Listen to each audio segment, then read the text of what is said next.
আসসালামু আলাইকুম। আশা করি সবাই ভালো আছেন। আমাদের প্রজেক্টে ডিজাইন বহির্ভূত একটি কাজ মিস্ত্রি এবং মালিক পক্ষ করেছে এবং এটি কনসিল বিম দিয়ে করা আছে। কনসিল বিম নিয়ে আসলে আমি গত কয়েকটি ভিডিও আমি করেছি আপনাদেরকে সচেতন করার জন্য।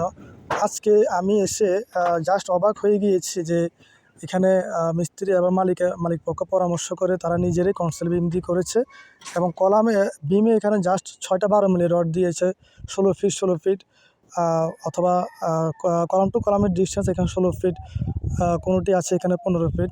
আপনাদেরকে এখানে যে জিনিসটা আমি দেখাবো সেটি হচ্ছে এখানে কাভারিং নিয়ে। এই যে দেখেন আমার এখানে যে ব্লকটি দেওয়া আছে, বিমের কাছাকাছি যে ব্লকটি দেওয়া আছে, এখানে কিন্তু অলরেডি ১.৫ ইঞ্চি ব্লক দেওয়া আছে।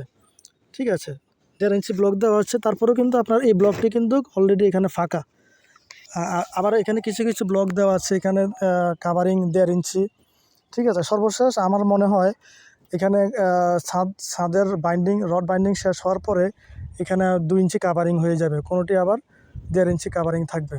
আর এখানে আমার মিস্ত্রি ভাই এখানে কী করেছে দেখেন, অলরেডি বটম কাভারিংয়ের জন্য এখানে ১.৫ ইঞ্চি ব্লক তারা তৈরি করেছে যে এই ব্লকটি ১.৫ ইঞ্চি উপর হবে। এখানে প্রত্যেকটি ব্লক বটম কাভারিংয়ের জন্য, ছাদের বটম কাভারিংয়ের জন্য এখানে ১.৫ ইঞ্চি অলরেডি ব্লক তারা তৈরি করেছে। আসলে এটি করবেন না, ছাদের বটম কাভারিং আপনি 3-4 রাখার চেষ্টা করবেন। 3-4 রাখলে হবে, ঠিক আছে। কারণ হচ্ছে আপনার ছাদের কাভারিং বেশি হলে, ছাদের বটম কাভারিং বেশি হলে আপনার আপনার ক্র্যাক দেখা দেওয়ার সম্ভাবনা থাকে এবং আপনার রডের থেকে কংক্রিট আপনার খসে পড়ার সম্ভাবনা থেকে যায়। আর সর্বশেষ আমি একটা কথাই বলবো, আপনারা ভালো একজন কন্ট্রাক্টর, ভালো একজন ঠিকাদার দিয়ে কাজ করার চেষ্টা করবেন। আর কনসিল বিম দিয়ে আপনারা কখনোই কাজ করবেন না। কনসিল বিম না দিয়ে প্রয়োজনে আপনারা মিনিমাম হাইটে, যেটা আমি আপনাদেরকে গত ভিডিওতে আপনাকে শেয়ার করেছি, যে কনসিল বিম না দিয়ে আপনারা মিনিমাম হাইটে